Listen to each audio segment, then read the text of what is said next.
Namaskar and welcome to this exciting show, Sathology Debunking Mythology. Our sole effort is to remove all mythology tag to scriptures such as Ramayana, Mahabharata, Ved, Puran, Upanishad. They are not mythology. Mythology means fake, science of lies. Connotation wise, mythology has begun to be taken as history, but it is not. Mythology is a denigrating terms for the history. So therefore, we invented the tag, which is called Sathology. We not invented the scriptures, just a tag. So instead of calling Ramayana Mahabharata as mythology, we call it Sathology. And we have a great Pandit with us. I call him Pandit, a very learned man. In English language also, you can understand what do you mean by Pandit, an expert. So we have great Pandit, Dr. Manish Pandit. He's a medical doctor with passion in astronomy and the actual correcting the actual history of or to the world.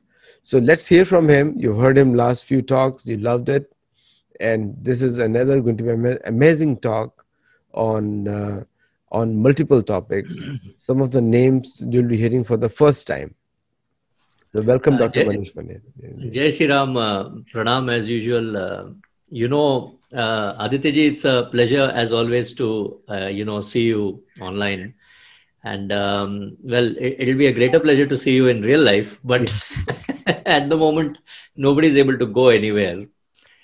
And you called me a Pandit. ठीक है, नाम से तो पंडित है ही, अभी क्या करें? I'm a Pandit by name. But you see, one thing I would like to say over here, पुरुष का घमंड और स्त्री की सुंदरता दोनों ही स्मशान में जल रहे हैं।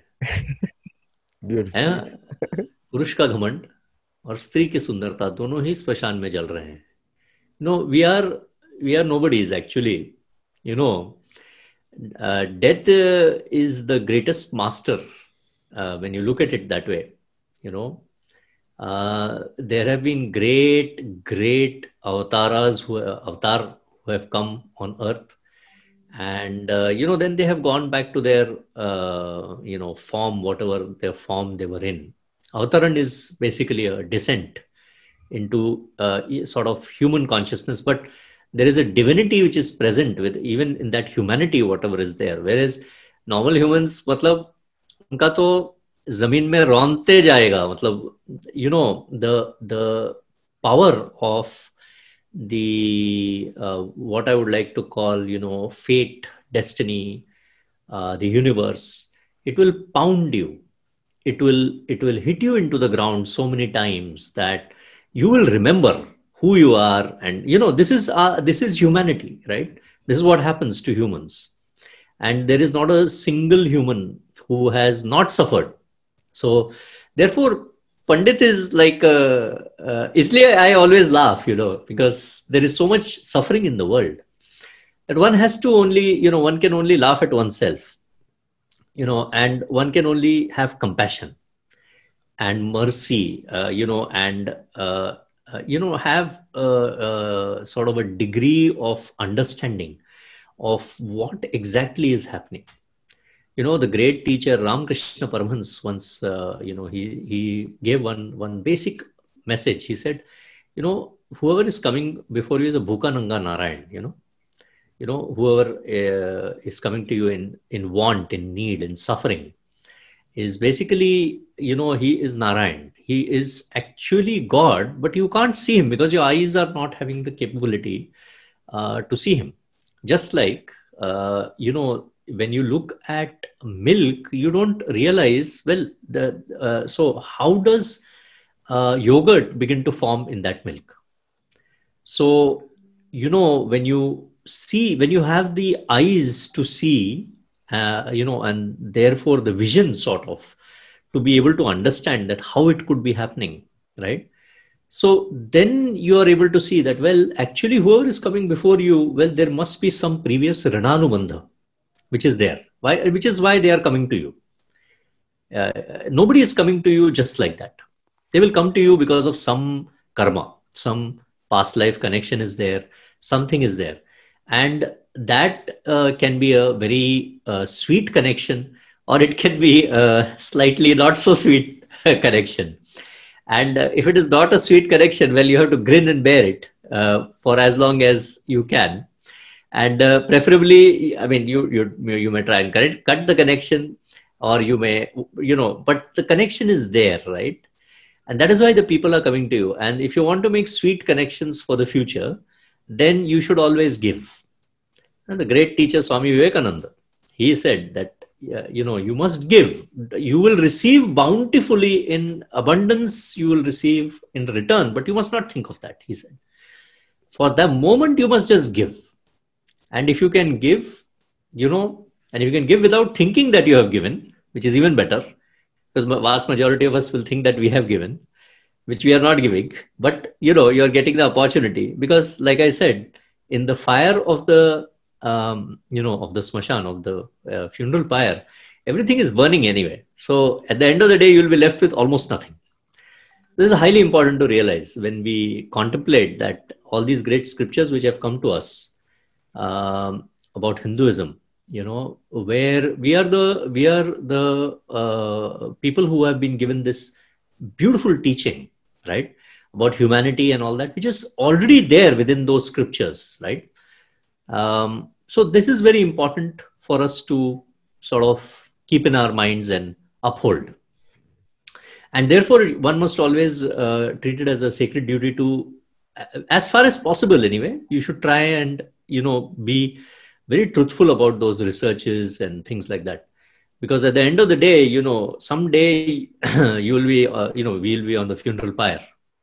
And at that stage, everything is going to come to bear, everything will come at that stage to sort of affect whatever is left of us, right? I think you are agreeing with what I'm sort of saying, because you see, this is not what, within the Hare Krishna I have no reason to disagree, because you're saying something is going to happen. Which is also true, but you see, because Sri I don't Krishna, have a choice there. See, the greatest bhakt of Sri Krishna, they say, is Shivji, is Lord Shiva, Yes. right? Vaishwananam Yatha Shambhu. So there is a reason for it, I mean, that is why you see, so whoever is basically, so there is no distinction, between the two sort of devatas. In the sense, there may be a distinction from the scholarly point of view. Nimna Ganam Yatha Ganga and Devanam Achitam Yatha. Vaishwananam Yatha Shambhu and Purana Mithyam Me. Mithyam Me. So you see, yeah, exactly. So although the Pandit, Pandit may be taking out differences between the two devatas, but at the end of the day, there's a deep understanding there within the Hindu philosophy, which actually not many people know, and actually I don't know how many people even care about. Unfortunately, nowadays, such is how it is going. So today we are talking about Arundhati Vasishtha, which is the philosophy of Arundhati and Vasishtha. So what is that, and how does it begin? Right. So first of all, we have to understand the meaning of the word Arundhati. Now, Arundhati comes from a root, and the root is known as Rundhe. Rundhe, so Rundhe is to obstruct, right? And so Arundhati, one who never obstructs, right? And who does she not obstruct? She never obstructs her husband's path, and that is Vasishtha.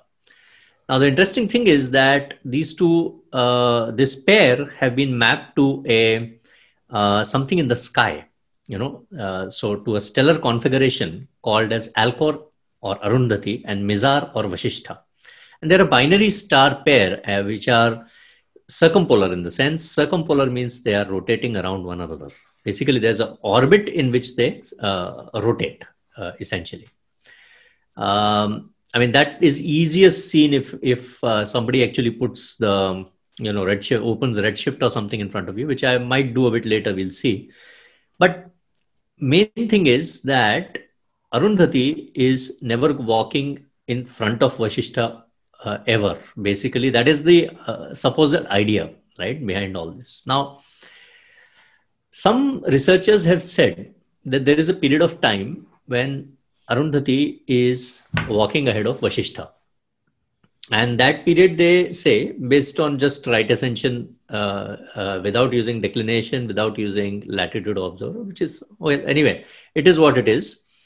So they say that that period is between 11,000 and approximately 4,500 BCE. So this is an interesting sort of a paradigm. So they feel that there is one verse within the Mahabharata which is pointing out that Arundhati is walking in front of Vasishtha. Therefore, the Mahabharata must take place between 11,000 BCE to 4,500 BCE. This is the idea which they are proposing, right? And there have been a few people, most of them from Maharashtra only, because this shloka anyway has been taken. A lot of people, not one or two people, actually, quite a few people have taken this one verse and come up with their own theories, which is okay. But how do we know whether it is true or not? So this is very important because, as you said, Satyology, we are debunking we can't just take something in Satyology, whatever we want. We have to be very careful what we are saying, whether that is having some basis or not. And that is very important to understand. So let us go into that in a bit more detail. So I'm just going to share the screen. So I have also opened the Redshift on my Oh, you opened apps Redshift. here, but I want you to share yours because I don't know how to use it. Okay, one moment. Then in that case, let me open Redshift. 1 second. Let me open Redshift and let me share the screen. So let me share the screen of Redshift. Okay, can you see that? Yes. Okay, so let me go to, let us say, minus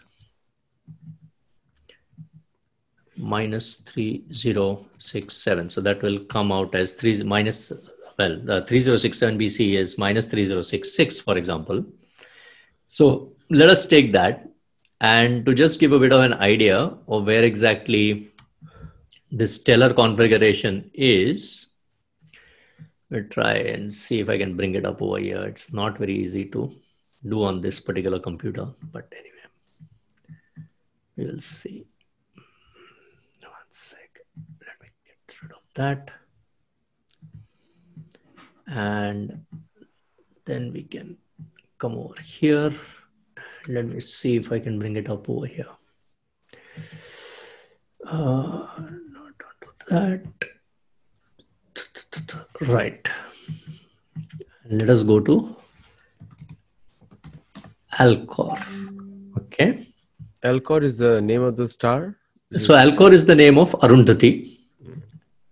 And is there a directory where people can access these names of ancient stars? Yeah, I will actually try and put it out in one of the next ones. But if you see that one there, that is Alcor, right?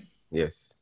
And I'm just trying to show you the relation, first of all, of Alcor Arundhati, which I don't know whether I showed it in this show or not. But I want to just show this because this is Ursa Major or Saptarishis. Okay. And you can see Alcor over there, right? Is this the sky above India or the sky above any other reference? Okay. Now I will try, and I think this is Delhi, if I'm not wrong. I'm pretty certain that the location for this is Delhi. Yes. Okay. So this is definitely, you saw that, didn't you? I mean, let me just bring it back here. This is for Delhi, this one. So Redshift has got some very nice images, but I prefer Cyber Sky now for various reasons to Redshift. There are some reasons why I prefer it because of the cometry data and all that for Cyber Sky is absolutely par excellence. And whereas the one for Redshift, for some reason, I find that it is not as easy for me to sort of access, right? But I just want to show it first like this. So because this point over here is Magha, okay? Because of you, we bought Redshift. Now we have to buy CyberShift also. No, but CyberSky is very cheap. That is a big advantage. It's only $30 or something like that. No, Redshift has advantages. They're huge advantages, which I will try and show over here. You'll get it in a moment. Why I really like Redshift. There are some very, very useful reasons for Redshift. Let me try and show it. So suppose we, first of all, I want to point out that Yes. this is Magha. Okay. This point over here. And this, by the way, this sort of area over here. Now, let me show you over here. This star is called Altarf. You see that Altarf? Let me try and magnify it. You chose May 25. Is there a reason you chose? No, I will change it. Let me go there. Now I'm on November 25. Okay. Now, why I have chosen November 25? Right. I can even change the date, the time for that. So let me make it 7 a.m. If only it was that easy. But yeah, okay. Okay. So far, so good. Happy? Yes. Okay. Now, the only thing is I have to get back Saptarishis, which is not as easy. But we'll do that in a moment. So let me try and do that. Okay, anyway, but first, Altarf. Now, Altarf is basically Pushya Nakshatra, right? Yeah. Altarf or Pushya Nakshatra is very, very important, right? And so there is Altarf, is Pushya, which we talked about Pushya, that Pushya is such an important nakshatra for our point of view, right? Because Pushyena Samprayatosmi Shravanaya Puranagataha is one of the Pushyas mentioned, which is the second Pushya. There is a Pushya mentioned earlier also. Yes? You may remember this. I mean, from Mahabharata. So there is a Pushya which is mentioned, which is the first Pushya, which is of Duryodhan, who rejects all the offers of peace and makes the declaration of war.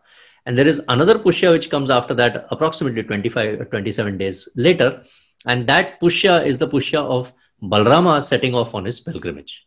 And this Pushya Nakshatra is Altarf. And that Altarf star is over here. This is highly important to understand. And the width of this nakshatra is only 13 degrees, 20 minutes, right? In the arc, as you can see, all this is an arc, right? So that is that Pushya Nakshatra. Now, we were talking about Arundhati Vasishtha. So that, as you can see, is Mizar. And I'm going to try and enlarge this. And the more I enlarge it, hopefully it will enlarge. And can you see that there are two stars now which are coming? Yes. I don't know whether how it is projecting. Can you see it? Yes. Yeah. Yes. That second star, now I'm going to put my cursor on there. So that this is Mizar or Vasishtha. That one is Alcor, right? And you can see Alcor and Mizar now. Correct. Okay. And Alcor is not easily seen. It is not easily seen. It is actually a very, very small star which is there. And in the sense, it's easily hidden also. If there is a little bit of mist in the sky or there is some, a change in the atmospheric refraction, then it will be hidden quite easily. And in Mahabharata, of course, as you know, there have been huge number of meteors which have actually come and dropped. So the atmospheric refraction has changed. And this is a well-known concept. This is not some concept which is just made up, because that people think, well, Panditji he's telling, atmospheric refraction or something like that. This is a well-known concept. This is something which causes the directions to glow and those sort of things to occur, which are mentioned, which I'll show you the verses in a moment. This was noticed in the time of Tunguska meteor strike also. That for months, the directions were aglow. And there was a mist, basically, sort of thing in the sky. The atmospheric refraction had changed. This is all well known. This is documented stuff. Now, you can see over there Mizar A and B, that's fine. But the point is Alcor and Mizar. Now, the idea is that this is not just that it is, how I have taken it like this. This is very difficult to show on any software like this. It has to be shown in position to the north celestial pole. So that is a bit more difficult to show on the software at the moment like this. But I just wanted to show you how it is over there, right? And the idea is that when reference to the northern celestial pole, not just that I'm just going to show it like that, but when reference to the northern celestial pole, Alcor Arundhati has to be ahead of Mizar, That is the idea behind why people have taken a date beyond 4500 BC. Because at that time, they say that 11,000 to 4500 BC, Alcor is ahead of Mizar. Then after that, Mizar again comes ahead of Alcor, with reference to the northern celestial pole, by the way. Okay. And also, one thing has to be understood in that theory, there are some very fatal flaws, because the Abhijit is taken as pole star, and that Abhijit pole star is around 42 degrees away, 39 to 42 degrees away, which is impossible. It's a huge distance away. Whereas in this case, Thuban, which is the pole star, is 1.42 degrees away or so. Okay, let me just get rid of this for a moment. I'll just stop that share for a second. And let me come back to, I'll do the share screen now, and I will come back to my presentation, right? Yes. And what I'm going to do is I'm going to play it actually, because that will be better, right? So this is our presentation. And I'm just going to go ahead of this. I mean, I'll say it again for the viewers who don't know. You may have heard that there is X date or Y date of the Mahabharata, which is talking absolutely that it is very, very strong or something like that. Let me assure you that whatever you've heard so far, that is not true for any other date, because 3067 BC is the only date of the Mahabharata war which is based on consistency of 4 timelines, which is Krishna's Mission of Peace timeline, which I have offered a reward of ₹1,00,000 for more than a year. Nobody has ever even come forward to even try and prove it, because it's impossible to prove in the way it is given in the text. Because for that, the Kartik Purnima has to occur before the war. That Kartik Purnima cannot occur during the war timeline. Kartik Purnima occurring during a war timeline is a complete fantasy. So it is highly important not to consider that. Because there are references which are given taking it before the war, which I'll show in a moment. Balrama's pilgrimage timeline, which we know, Pushena Samprayatosmi Shravane Punaragataha. So going off on a Pushya Nakshatra altar, I just showed you on redshift, coming back on a Shravana Nakshatra. War timeline, which is coincident with the Balrama's pilgrimage timeline. So the war timeline has to end on a Shravana Nakshatra, because the Balrama's pilgrimage timeline ends on a Shravana Nakshatra. The war timeline has to have a 14th night moonrise, which is a crescent moon, which I have shown in the last Satyology session. It is a crescent moon, not a full moon. It is like the smiling lips of a woman, which is Kamini Ganda Panduna. Okay, so this is very, very clear, and it has to occur late in the night. So that is a waning phase moon, approximately 10th or 11th day of the waning phase. And that means that the last day of the war has to be Amavasya or close to it. So this is another problem. So these 2 timelines, war and Balrama's pilgrimage timeline, have to be absolutely synced. And if one of them goes wrong, then the other one is also wrong, which is a huge problem again. So you cannot start on any other nakshatra other than Pushya. You cannot end on any other nakshatra other than a Shravana, and it has to be 42 days. It can be 42 plus 1 maybe, but it cannot be any longer and it cannot be any shorter. So this is the other problem. The Bhishma Moksha timeline will also go wrong if either of war or Balrama's pilgrimage timelines go wrong. Moon phases have to be exact from the Krishna's mission of peace right up to Bhishma Moksha. The Bhishma Moksha has to end on Magha Shuddha Shukla Ashtami. Now, Magha is a lunar month. There are 2 references to it, not just one. It is not implied. There is no implication here. It is a textual reference. So you have to take Magha Shuddha Shukla Ashtami. Along with that, you have to have astronomy of Karna's death. You have to have planetary positions. You have to have moon phases, moon rises, filtering of cometary phenomena from planetary phenomena, etc., etc. Eclipse season with 2 penumbral Aparvani eclipses on either side of a solar eclipse, and all of them must occur before the war. That is to say, if you are going to take those verses into consideration, there are a lot of people who ignore all of this, but we are not going to do so. You have to have an alternative explanation, a proper explanation for the Arundhati Vashishta observation, which I am going to show you. there has to be nakshatra pida explanations, because that is not coming in astronomy. All this, whatever I said so far, is astronomy. But last one line which I am saying now is the astrology bit of it. So you have to have a qualified astrologer who is actually explaining all this, because Vyasa is the most qualified astrologer, Vedic astrologer. Okay, that too. It cannot be Western astrologer. It cannot be somebody else. So you cannot have a pure astronomer explaining all this just like that, because the nakshatra pida explanations, and they are not Rashi pida. That's the other problem. So it cannot be sign-based astrology. It has to be nakshatra or star-based astrology. All this is all extremely, extremely difficult. Nobody else can do it, but we are doing it. Well, that's fine. And here is the sort of textual crucial points on the timeline. So I'm just putting it over here. Moon at Kartik Purnima on the left-hand side of your screen in yellow. And finally, the moon at Amavasya on the right-hand side of your screen over here. Okay. Moon at Jyeshtha Amavasya in the middle, Mrigashira Purnima, then the Purnima being the full moon, Amavasya being the new moon. Pilgrimage will start. Then the war will start on a Shukla Trayodashi, basically. Because if the moon is ending at Amavasya on the last day, then the war cannot start on any other day other than close to a full moon. It has to be either Shukla Trayodashi or a Chaturdashi. It cannot be anything else.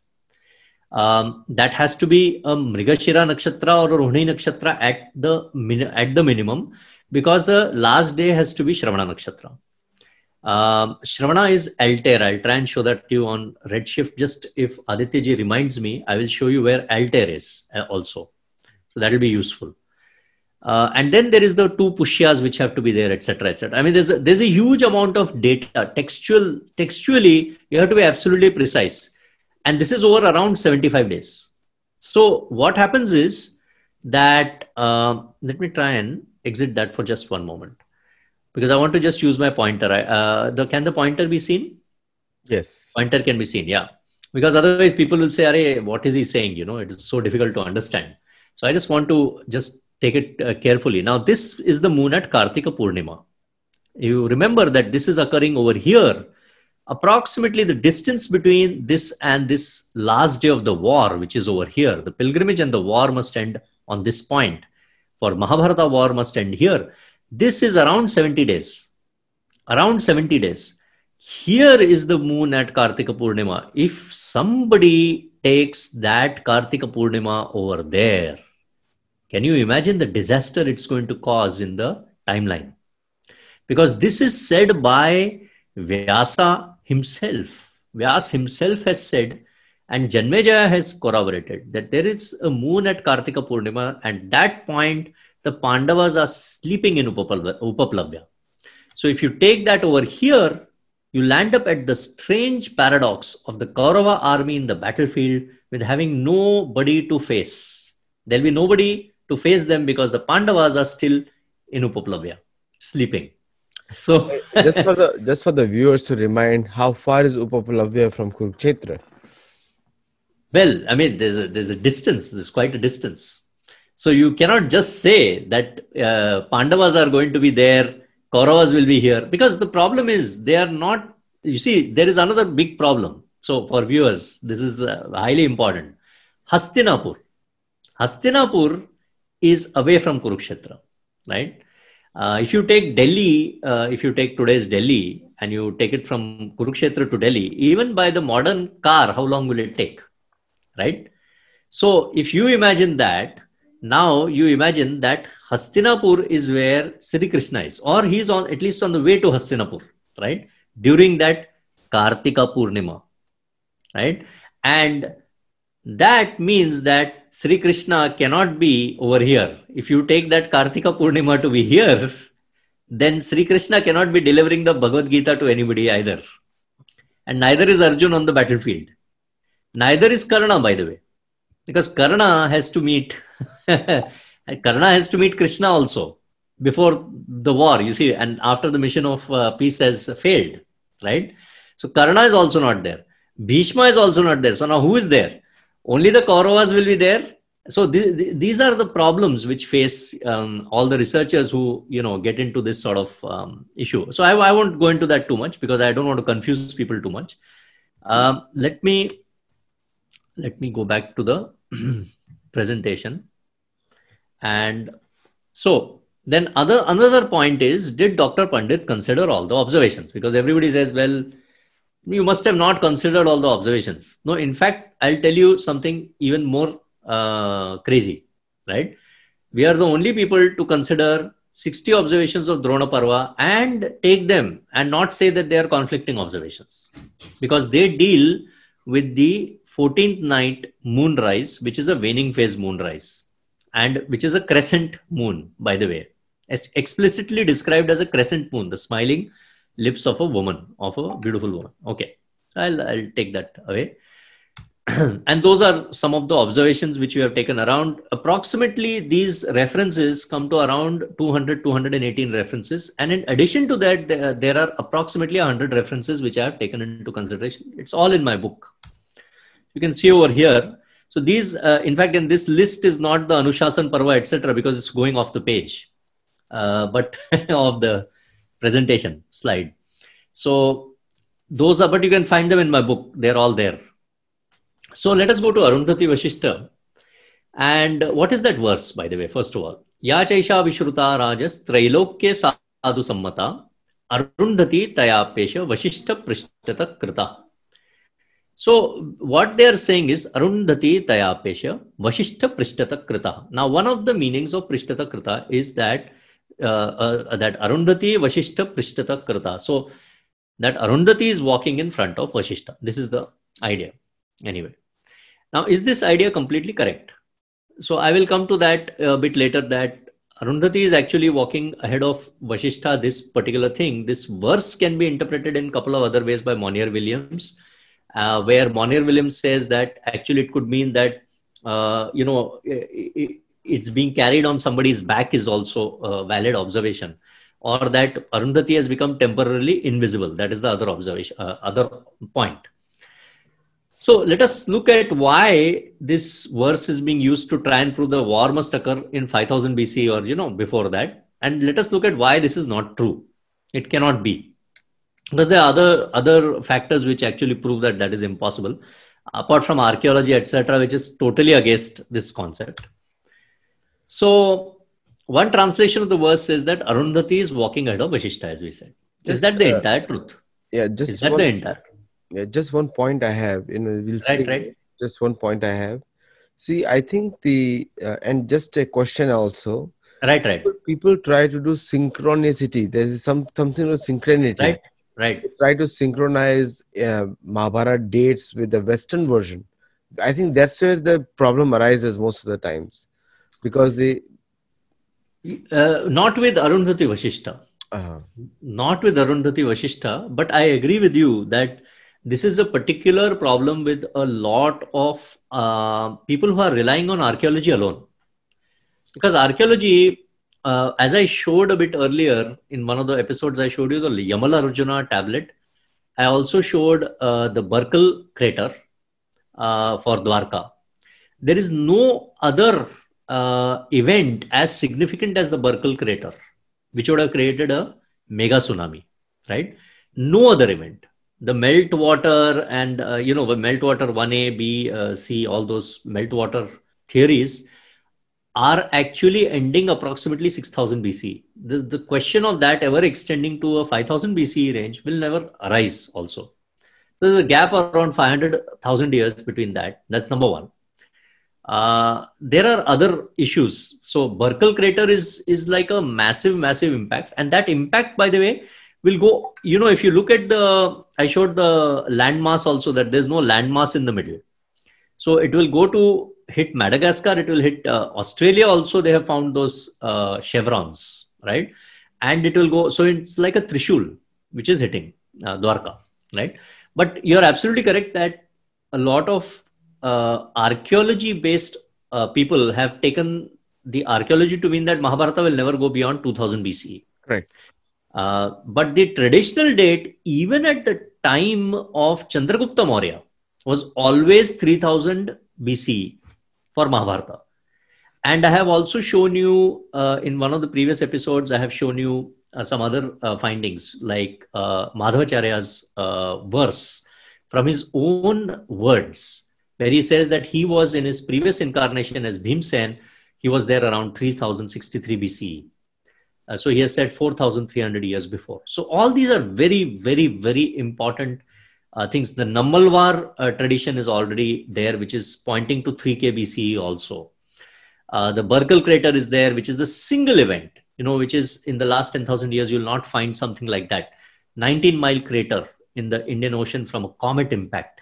So this would have definitely caused a mega tsunami. So these are all things, which I don't think we have to bother. We have to be too worried about any other, date in history. So it has to be 3000 BCE around date. And we are saying 3067 BCE for various reasons, as we have already said. But why is it not 5000 BC? It can be, isn't it, is what people say. Pandit, why you are so insistent? Let it go to 10,000 BC. Let it go to 5000 BC. It is good. It's good for Indians because it's old. It is not good for Indians. Why? Because it's not the truth. If it was the truth, then it would be great for Indians. Then if it was the truth, I would have also fought for it. If that case would have been there, well, Kalki should have been there by now. And there's 500 Kalkis already roaming around in the streets. And somebody on a cycle, somebody on a rickshaw, but people don't know the description of Kalki, which is he's going to be coming with 100,000 Brahman, an army, not just that. So I think that really questions that. It questions the appearance of Buddha. It questions everything else is. Buddha becomes a huge problem for a 5K BCE date. Correct. Because Buddha, the problem is it will never extend beyond the 2K mark. See, Buddha is between 1.8 to 1.5 BCE. So 1800 BCE to 1500 BCE, traditional account, I'm saying the oldest it will ever go, even according to the Buddhists. You're absolutely right, because the Bhagavad Puran exactly very clearly puts the date. Exactly. Chapter 26 sloka puts the date at 1150 years after that Krishna left the planet. Nanda, you got. Nanda came. And then Nanda dynasty continued 100 years. And then after that, Maurya dynasty came, which was again 100 years. And towards the end of Maurya dynasty and the beginning of Shunga dynasty is where Buddha came. So you are absolutely right there. So. Yeah. So thank you very much. Yes, absolutely. You see, so it can never go to that sort of thing. And there are a lot of people, by the way, who have tried to, how can I put it? They've always said, no, let us take a different date for dynasties and things like that. And it's an impossibility. I mean, it is an impossibility. I have got some, people who are working on this, including some very sympathetic. See, we are very sympathetic to having an older age for Mahabharata. No? Let me not lie. Okay. If somebody was able to actually prove to me that Mahabharata is occurring in 5000 BCE range, I would drop all my theories and join that person instantaneously. But unfortunately, it's not true. And it is not true for a variety of reasons, including the Magha Shuddha Shukla Ashtami for Bhishma Moksha. You see, if you have to stick to those verses, which is there, if it was saying Falgun Ashtami, for example, then 5000 BC is possible. You see, but it is saying Magha Shukla Shuddha Ashtami, and that creates a huge problem, which I've shown in one of the earlier Satyology lectures, that Magha Mas for Bhishma Moksha means that the vernal equinox will be at Rohini, and that means 3200 BC is actually the limit for Mahabharata war, and it creates a huge problem. But we'll go on with the Arundhati Vasisht. So I'm just going with the Sanskrit here.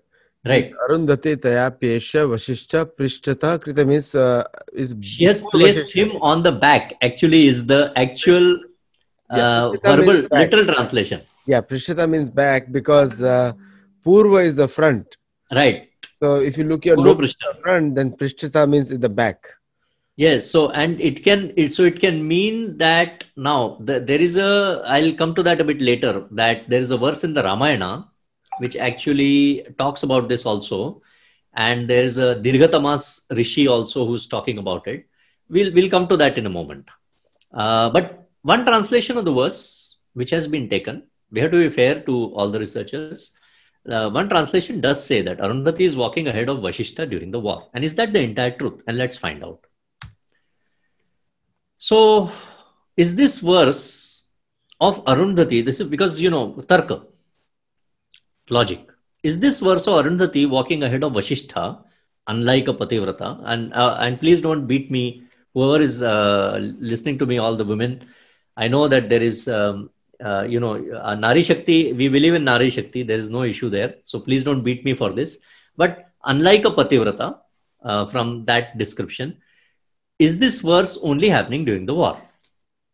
And what about happening before the war and after the war? And how does the Mahabharata describe her? Do they describe her as a Pativrata before the war and after the war? And what is happening during the war? So this verse is describing an event which is actually occurring just before the war, but it is during that Mahabharata year anyway. So 2 months before is actually this time frame for this, because this is verse 31, right? So what I'm asking is the Arundhati Vashishta verse only a nimitta? Is it only momentary or transient? Or is it something continuing for thousands of years? Because you have to be fair to all researchers. So if people are saying this is an observation occurring for thousands of years, then is that correct or is that wrong? Because is there something in the Mahabharata itself saying that this is not something continuing for thousands of years? This is just an omen. It is just a nimitta. Is it there? Is there some verse like that explicitly saying it? In the same chapter, it has to occur before this verse. Is it there? The smoking gun, Does Vyasa say that Arundhati Vashishta phenomena is only a nimitta? Is the verse a nimitta or not? Now I will give you the Shabda Praman. So Aditya ji, I think, likes Vyas Guruji's Shabda Praman, because that is what it is in the end. So this is a Shabda Praman. 14 verses prior to the verse of Arundhati Vashishta comes a verse giving context to the list of observations. Iha yuddhe maharaja bhavishyati mahankshaya yathevani nimittani bhayaya dopa lakshaye. There are huge fearful observations which are occurring, and these are markers of doom, basically. This is verse 16, chapter 2, verse 16. Let me go back. This is chapter 2, verse 31. That is chapter 2, verse 16. 14 verses before comes the verse which is saying, I am going to describe to you, Vyas is telling Dhritarashtra, I am going to describe to you a list of verses which is giving context to the list of the observations, basically, which are omens of disaster. These are omens of disaster. And he says the word nimittani. If you see the second line, it says nimittani, multiple observations, which are only omens, which are by definition, therefore, momentary or transient only.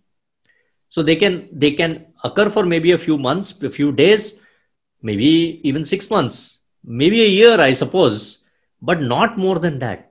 That is the first problem with this. And it has to be out of the ordinary. That is the other issue. So Arundhati Vashishta as a nimitta means that Arundhati, and even if you look at the verse, let me point out the verse. Look at the first line of that verse. That Arundhati who is accepted as a Pativrata is the implicit meaning of this. By the whole world is accepting her as a Pativrata. Means what? Means she is walking behind Vashishta normally, right?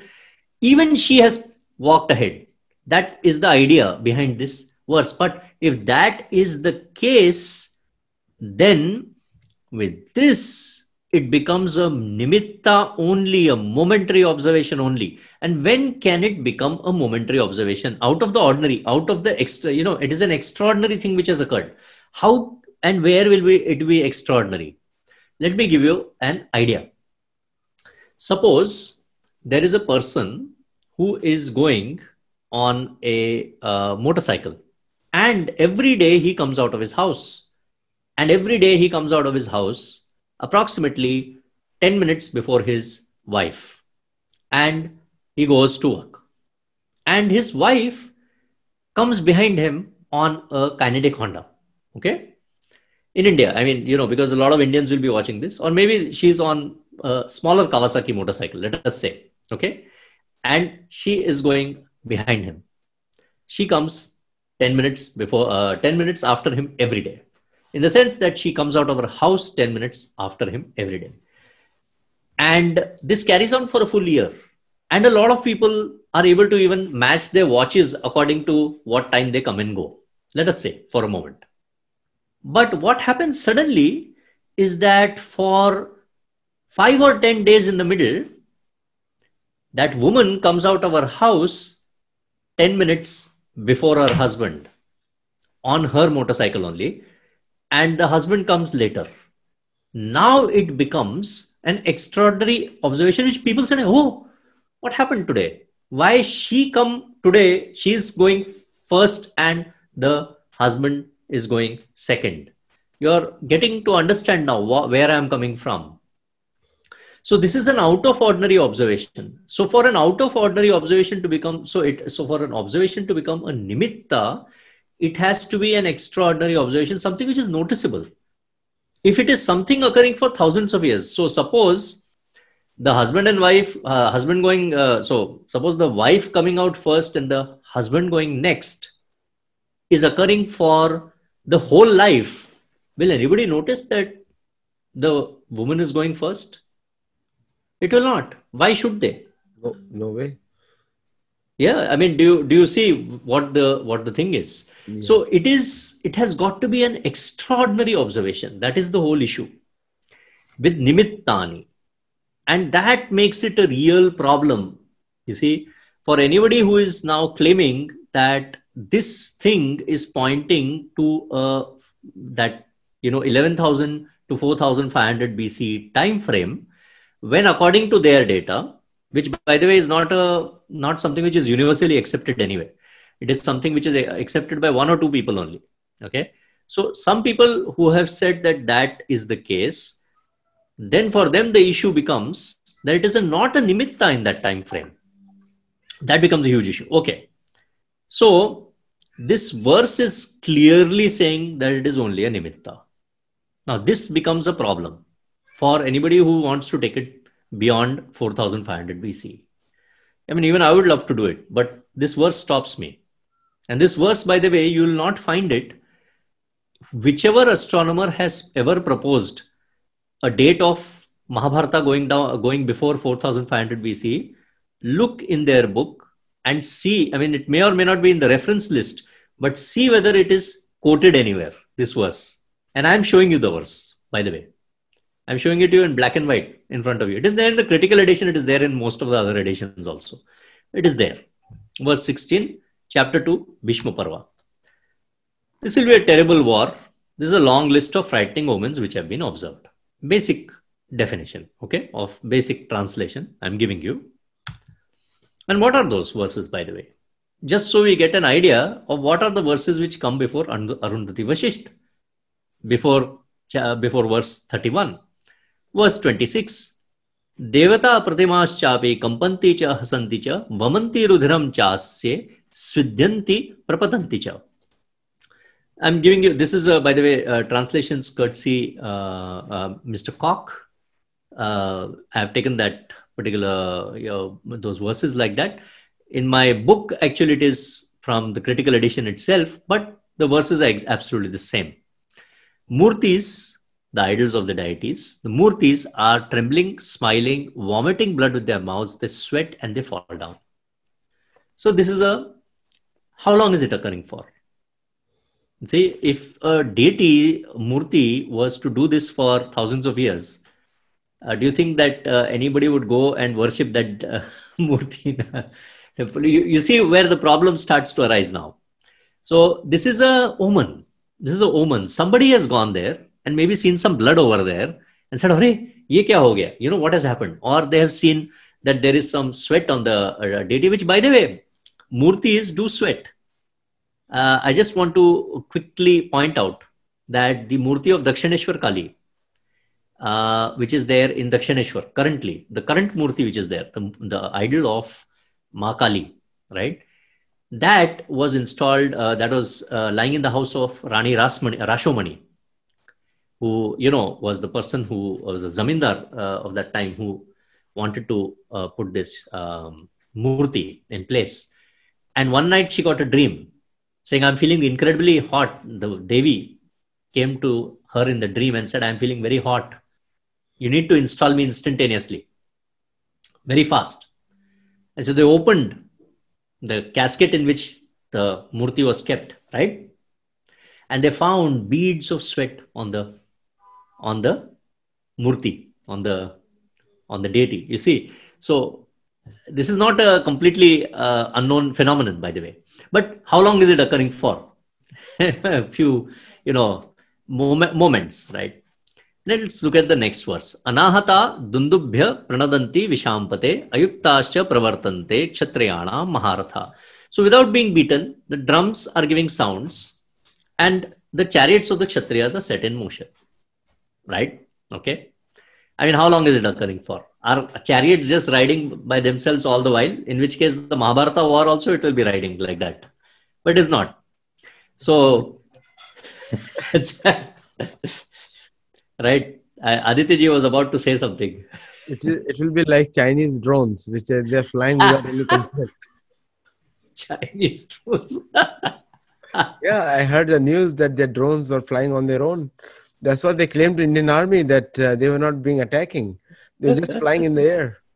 So the Indian I'm afraid made in China is never, I mean, people don't trust it anyway. But anyway, that's besides the point. The manufacturing quality is not they as good. actually claimed that our cameras were just went on top of the hill on their own. And actually claimed in front of Indian Army that the cameras reached on top of the hills on their own, and the drones were flying on their own, and the vehicles were driving towards the top of the hill on their own. Anyway, so Kokila Shatapatrascha Chasha Bhasa Shukastata. So that verse, where the kokilas, the woodpeckers, they are uttering cruel cries. Again, you know how long for? Now, this one is a very interesting one. Just the second part of the verse is really useful. Arunodayeshu drishyante shatashah shalabha vrajaha. So at dawn and sunrise, swarms of locusts by the hundreds are seen. Again, this is a very important verse because I don't know how many of you noticed that in Jaipur and in other places there was swarms of locusts, and the temperature conditions had actually changed, and atmospheric refraction also has changed at that time. It's a highly important verse. And this next verse is really actually telling you what has happened. The first one, Ubhe sandhe prakashete disham dah samanvite. The dawn and dusk were glowing, accompanied by a burning of the four directions. Now, viewers will like to know, when did this occur last? When the Tunguska meteor fell, after that, for months afterwards, viewers said that dawn and dusk were glowing. In fact, twilight, what it is, it's actually twilight. Sandhya is twilight, Sandhya, accompanied by burning of four directions. In fact, so much so that people were able to take photographs, even with those, limited technologies, up to a point in the night. So that is how much this happened. And that is what is the atmospheric refraction change a meteor can do. And it is a well-known fact. It is not something I'm just saying, right? It is a well-known fact in science that this is the case. Again, you look at the next verse. So a rain of blood and a rain of bones, O Bharata, right? So how is that even possible, right? I mean, how is that possible, and how is it occurring for a long time? I mean, it's only going to occur for some period of time, right? And then comes this verse, right? Ya chaisha vishruta rajas trailoke sadhu sammata, right? And you got the verse which is occurring before it now. Now you can see why that verse is saying that is just a omen. Iha yuddhe maharaja bhavishyati mahangshaya yathemani nimittani bhayaya dopalakshaye. So he is saying that it is a list of omens. I have just pointed out, I've just read out the list to you. And I have also told you, I have also shown you that it is only momentary, right? So this is a momentary observation. Well, it can be for a few days, whatever, so now that is, so therein lies the first problem. So that to be a nimitta, it has to be an extraordinary phenomenon. It has to be something out of the ordinary. Therefore, it has to, and by the way, the first part of the verse is also saying exactly the same thing for this verse 31. So therefore, we are looking at a position where Vasishtha is actually ahead of Arundhati only. But momentarily, Arundhati will go ahead of Vasishtha, or is seen to do that, or has disappeared maybe. Maybe she has disappeared from I. Therefore, it has to be a time period, even according to the researchers who are pointing out, that this business of 11,000 BC to 4,500 BC, it is not a nimitta in that. It is a nimitta only in 4,500 BC to 1000 BC range. And that is why the Mahabharata can only occur in that time frame. It cannot occur late. And we have already pointed out Magha Shukla Ashtami. It is not Falgun Shukla Ashtami. It is Magha Shuddha Ashtami in 2 verses. So therefore, that also points out vernal equinox at Rohini. Therefore, the Mahabharata is maximum limit of Mahabharata can never exceed 3200 BC. That is again important. So that is one. Now, people say, well, this is a falsifier. Now, to just tell you what a falsifier means. Falsifier is basically Karl Popper's term. Karl Popper, amazing, I think Austrian, Viennese sort of scientist. And he came up with these terms that, is a statement a falsifier. Falsifier means once you take this observation to be a falsifier, it means that everything else, anybody else quotes, is all nonsense. It cannot be falsified by, so there is nothing which can contradict it. So this statement, is it a falsifier? So falsifier in the sense, what I already showed you, so that all that is all wrong, that whole idea that Mahabharata will go beyond 4,500 BC based on this statement is wrong anyway. But is it a falsifier? For that, it is a basic statement of Karl Popper. So it has to be intersubjectively acceptable. But when only Vyasa subjectively reports this as an astronomy observation, because Bhishma a few days later on a bed of arrows says he remembers Arundhati and compares Sandali to the same elevated region as a Pativrata. Meaning what? That Arundhati is walking behind Vasishtha again, where she belongs. And remember, there is a gap of around 58 days or 68 days if you want, between these two observations, right? Between Arundhati Vasishtha verse 31, and this second verse, because there Bhishma is on bed of arrows. So around 58 days, maybe 60 days, thereabouts. Arundhatitva narinam swargaloke mahiyate. That is the verse. Very clear, right? So now she's again a Pativrata after the war. So after the war, she's a Pativrata, right? Remember this. So this verse, whatever it is saying, verse 31, that verse is now negated by a verse which is coming just after the war and saying that she's back to being a Pativrata. So whatever she is during the war or just before the war, that is now gone. Okay, so it again points to a momentary phenomenon only. So to become a falsifier, you see, it has to be in time, it has to be absolutely, going through time, isn't it? So what happens? So this is just after the war. Bhishma says Arundhati is a Pativrata, extols the virtues. So after the war, she is a Pativrata. Now, is it a falsifier? Now, what happens before the war? Because I showed you after the war, right? And I showed you just before the war, because Vyasa means Dhritarashtra before the war. Now, what about much before the war? Now, let us go back to a few years before the war. Kunti blesses Draupadi to be like Arundhati much earlier in the text. So, again, Arundhati is a Pativrata again. So a few 20 or 30 years before also, she's a Pativrata. So before the war, she's a Pativrata. After the war, she's a Pativrata. Only that war period, somehow or the other, this verse is coming. What does it mean? So it is a momentary phenomenon, Just one thing I want to add in this right? discussion. Right, So when Arjun travels to Swargaloka and Mitali comes down from Airavat right, and takes him, so Arjun had a desire to see the planets. So while he was taking through the constellations, and I think is the first recorded history of a live human being going to Swargaloka and coming back. And maybe before also something may have happened, but he says, and why I'm saying is, you can correct me.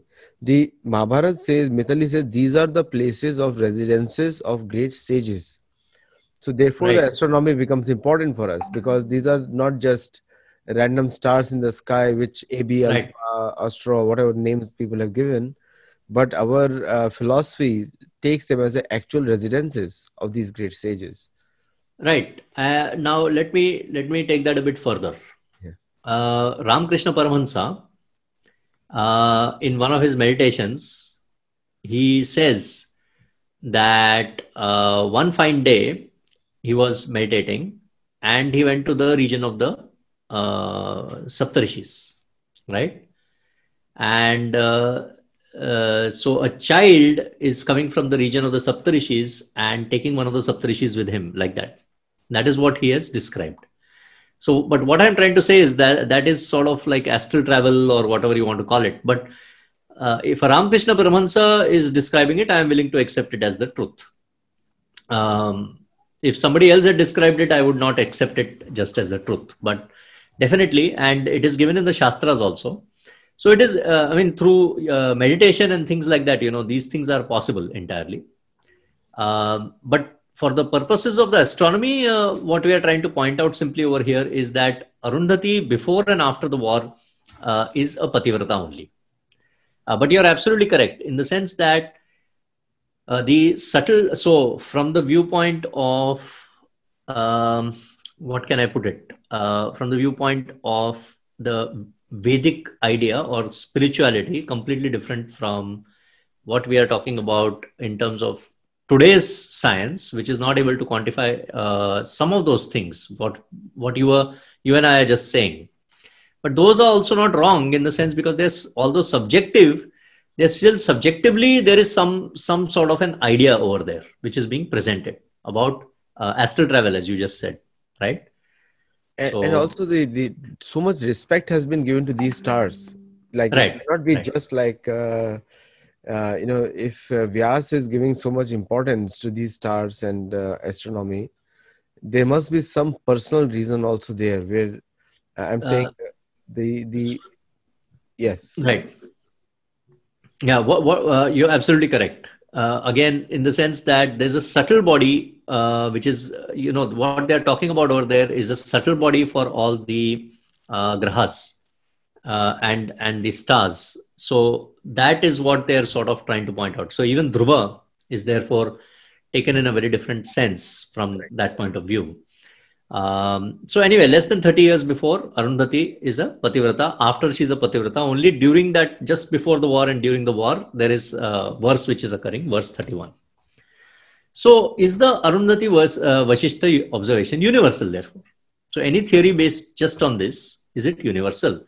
So it has to be applicable at the at least in a year it has to be applicable, or in the Mahabharata time frame it has to be applicable. It is not applicable completely. We saw already in terms of time it is not applicable. So what about geographical space? Is it applicable in two regions in the same country separated by a few hundred miles? What happens to the theory in Bangalore? Okay, and let us take it to around 5500 BC. Okay, so the binary star, which is circumpolar in 5561 BC at Delhi, is not circumpolar at Bangalore. Circumpolar means it's going round and round. And instead of that, it is rising and setting.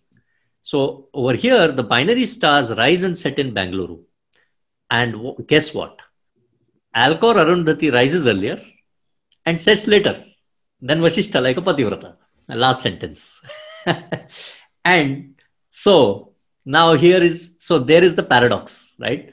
So even during that sort of time frame, you're finding that, I mean, now people may say, well, but the war is occurring in Delhi. Why are you taking Bangalore? Now, here is the thing. Where is Vyasa during the Mahabharata war? Is he sitting in Delhi? Is he sitting in Hastinapur? Where is he sitting? You look and you see he has given the vision of Durudrishti to Sanjaya. And then he has gone somewhere else. Right?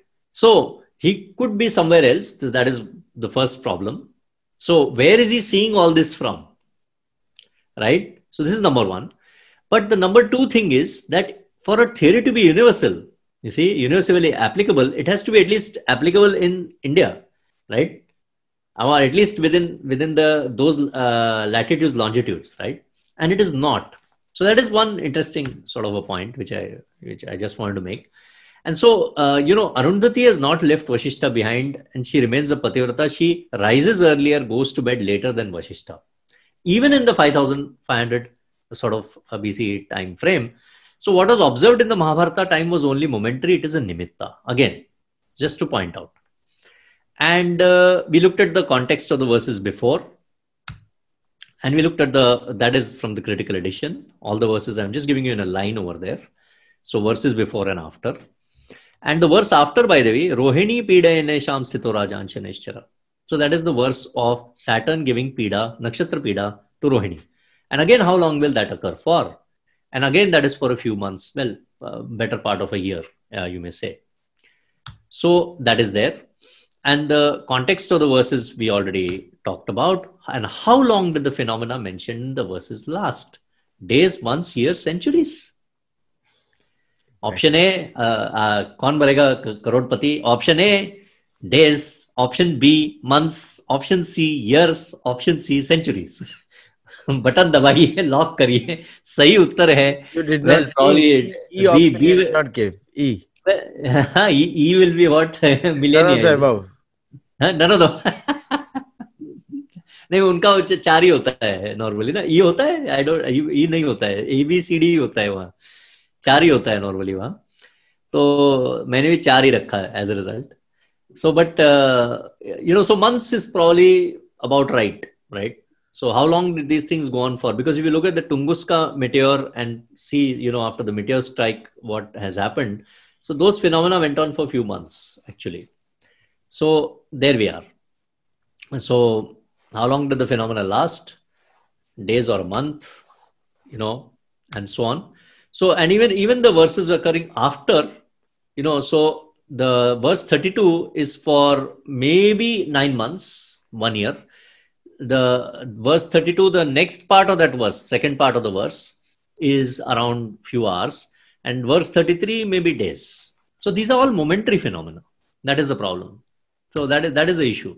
So the inescapable conclusion is that Arundhati Vashishta observation is only a nimitta. It is an omen. It is something out of the ordinary.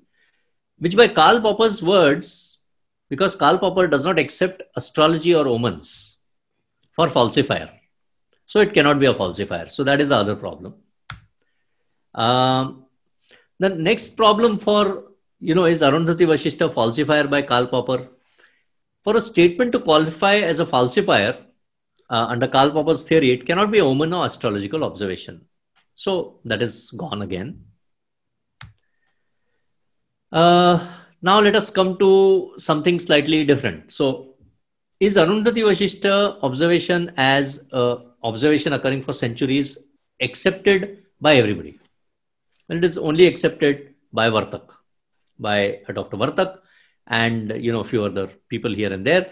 But the general scientific community doesn't accept it as something occurring as during the Mahabharata war, occurring in terms of the way it has been projected, not the way it is actually written in the text. So it is written in the text as a nimitta.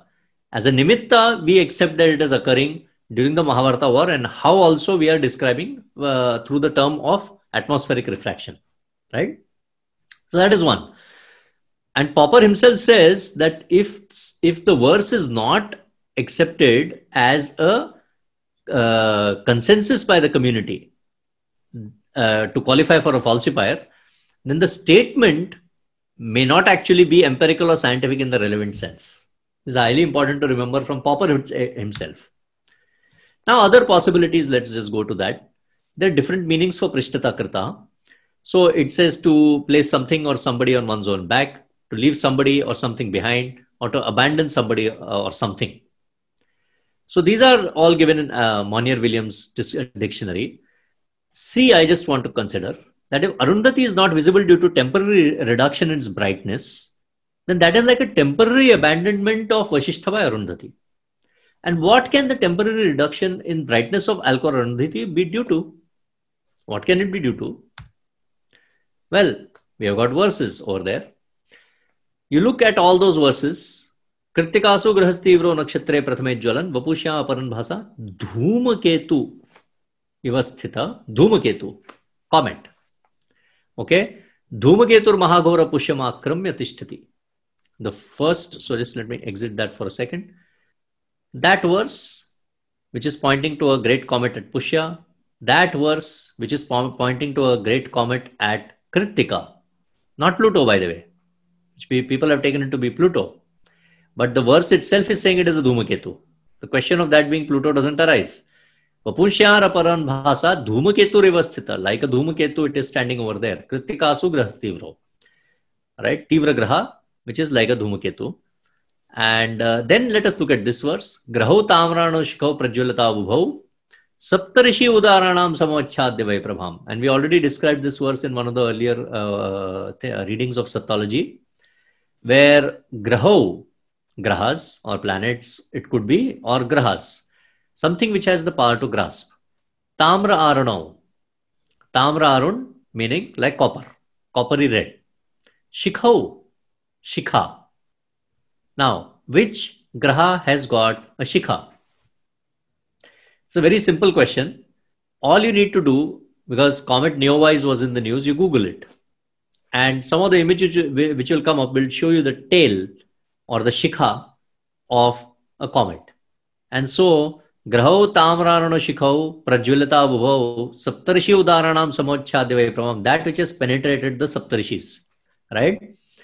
And then it is also described that these grahas are the ones which are situated near Vishakha Nakshatra. And Brahaspati Shaneshcharau could mean that they are from the family of Brahaspati or Shani. Or it could mean that, well, that verse 25 is a one of those observations which is not a correct observation, because it is a weak observation of Saturn and Jupiter. Whatever you want. But the comets with shikhas can cause a temporary reduction in the brightness of Alcor, Arundhati and Mizar Vasishtha, but Arundhati Alcor is far lesser bright as compared to Mizar. So she could disappear temporarily, leading an observer to conclude that she has done a Prishtata Kritaha, left Vasishtha behind, right? So I think it's probably better to, I'm not sure how long we have gone on for, because we can go on for such a long time with these things. But I think the conclusion is very clear that Arundhita Vasishtha gives a very accurate account of the reason for the bad omens to appear, and also it also puts the dates in order. Right. And I'll just one or two other things I want to point out. And this is research which was done in Harvard University in the 1930s. I have given the actual reference paper from NASA. And the reason I have given this is by Leonard F.C. from the Astronomy Society, the Pacific Leaflets. It is accepted by NASA. And I want to just read it out. Mizar and Alcor, Arundhati Vasishtha, in company with 4 other stars of the Great Dipper, Saptarishis, are like a squadron of mighty aeroplanes, ceaselessly plying their way through space in the same direction with the same speed. They did not go ahead of each other. NASA is saying. And NASA, by the way, says this clearly. There are other researchers. You go and ask any astronomer from JPL whether Alcor or Arundhati has gone ahead of Mizar in the last 100,000 years. And you see what they say. So what I'm trying to say over here, if proper motion you take into account, then Alcor has never gone ahead of Vashishta in our, in that sort of time frame we are talking about. What it is just due to precession of equinoxes, and that too from consideration only of northern celestial pole. That too, if you accept that Abhijit was the pole star at that time and so on and so forth. So I think we are quite clear now that this is only a momentary observation, right? Okay, so I just want to exit that, and I'll just stop the screen share for a moment and try and just so I just want to get rid of Redshift also for a moment, and I want to just see if I've got one screenshot which I'm just going to bring out over here, and I'm going to try and share the screen again. One second. Advanced, no, one second. So let me just bring it up and open with preview. Hopefully it will open. Right. Now if I share screen, for some reason it is not sharing. Let me share portion of screen. Nah, so it is not sharing it. Let me just stop the share. One second. See, what I have been trying to do is just give me a second, right? Let me see if I can bring up Keynote. No, it is not. I wanted to show just one screenshot, but for some reason, this is not allowing me to do it, because that would be very useful if I could do it. 1 second, actually. Give me just 1 second. Aditya.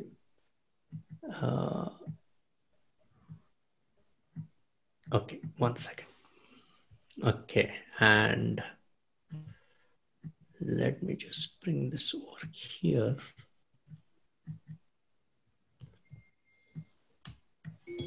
Right.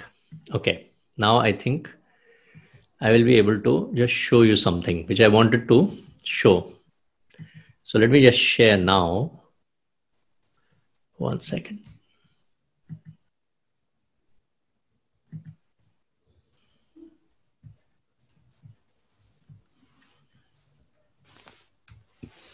For some reason, I'm unable to share that portion of the screen now, you see.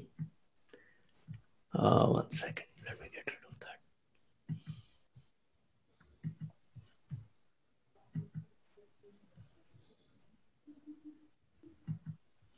Okay, anyway, I'm unable to do it now for some reason.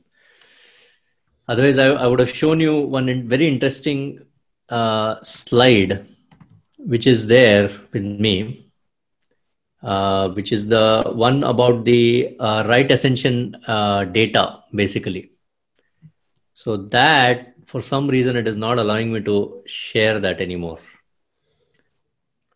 I know why. I know why. I got it. 1 second. I got it. Can you see it now? Yes, we can see you. Yes. Right. Let me just try and bring out this thing, so you're able to. And let me just do that. Okay. Now here is the right ascension data which has been taken. Actually, I'll exit this. It's easier to do it with this. Right ascension data, as you can see over here, this is the data which is presented by a lot of astronomers. A couple of them have been presenting it and saying that Arundhati Vashishta observation means that you have to take the sort of this part of the curve. You can see this part of the curve is dipping below that x-axis. Can you see it over here? And they say that this is the portion basically where Arundhati is ahead of Vashishta. Therefore, this is the portion where you have to take the Mahabharata war. And you can see this falls in 4500 BC. You can see that curve is cutting. Adityaji will probably be able to see that the curve is actually cutting Yes. the x-axis over here, and it is cutting the x-axis over there approximately somewhere. So this is around 11,000 BC. So this is the portion in which it has to be taken. This is what people are suggesting. And I've already shown you why that is not the case. Because the problem is that the actual omen of Arundhati, where it can occur as a nimitta, it cannot occur over here as a nimitta. That is the problem. Because over here, even if, by the way, this data is not something which has been, how can I say, has been absolutely scientifically proven. Okay. Some people are presenting it like this. Fine. Even if you accept what they are saying, can it be a nimitta in this period? Or does it have to be a nimitta only in this period? That is the problem. Because over here, Vasishtha is ahead of Arundhati. Here, in this portion of the curve, which people are saying, there Arundhati is already leading Vasishtha for 5,500 years. So how can it be a nimitta? It cannot be a omen or nimitta in that period. Nimitta, it must be only in this period. So the correct period to be considered, and this is, by the way, matching with all the other data. It is not something which we are just sort of, making up sort of thing. So here, 4500 BC to 1000 BC is the only sort of time period in which we can consider this to be a nimitta. That is where it becomes out of the ordinary. And we can prove, by the way, in that portion that it is occurring. That is number one. Now, there are some people in English, the nimitta meaning will be omen. Omen. Omen. Omen. Like a cat crossing the road. A reference point. Like the cat crossing the road. Yeah. Right? In front of your path. A cat cannot cross the road for 1,000 years. So what I'm trying to say, it is only for a small period of time. Unless in a cartoon movie where it is always on a repetitive way. Or it can be frozen. It can be under deep slow motion. So, but no, it is not happening like that. Let me just try and show you another point I wanted to make here. That, by the way, and this you will be very amused with this, because a lot of people say that this thing says that it means that there is something called as the Arundhati Vasishtha epoch, or epoch of Arundhati. I'm afraid this is debunked. Let me tell you why. Can something be an epoch if it occurs every year outside the epoch, so-called epoch? Let me show you that here. Arundhati is ahead of Vasishtha every year in June to August time frame. June to August time frame, Alcor Arundhati is always ahead of Mizar. Even keeping in mind that northern celestial pole, by the way. And here I want to present to you, if you can see over here. So I'm just going to play that. So you can see, I want viewers to go to the date below. You can see the dates over here. Aditya ji can probably point it out. I don't know. Yeah, August minus 2999, August 14. Right. So it is 3000 BC, 3100 BC, and again 3000 BC, but even it can be in 2000 BC. What I'm trying to say that, and let me just get out of that so I can point it out with this one. So I am pointing to this part of the screen over here. 3100 BC minus 3099, 3000 BC, and in August of 3000 BC, in June of 3000 BC, can you see that Alcor is ahead of Mizar? Alcor ahead of Mizar? Alcor ahead of Mizar? It's quite visible, right? I mean, I can magnify that bit more just for people. Can you see it now? Alcor Mizar, Alcor Mizar. And by the way, this is not contested. This is well known. This is accepted. So how showed that? Yes. Well, I mean, it is there, and even the researchers who are pointing out to this so-called epoch of Arundhati are aware of this, by the way, and have accepted, by the way, because this is a scientific fact that every year Alcor goes ahead of Mizar or Arundhati goes ahead of Vashishta from June to August, keeping in context that northern celestial pole. And so, if that is the case, how can it ever be an epoch in any case? So that means, by the way, so now the question arises: did the Mahabharata war ever take place in that time frame? No, but the point isn't that. The point is that you can see that Vyasa has actually mentioned in verse 31 that he has seen in the past Alcor Arundhati going ahead of Vashishta. And if the war occurs in November, he could have seen it in August. So that is the end of Arundhati Vashishta observation as far as anybody else wants to say, going beyond 4500 BC, it's all gone. So I just wanted to point that out. And I think that is, anyway, this is my point of view. So I will always, but I have tried to be fair to the other astronomers as well, to point out why they have been thinking like that. I think this presentation really puts a very unique account of the dates and the timelines, observing the stars, because I believe that stars can never go wrong because they're so far away.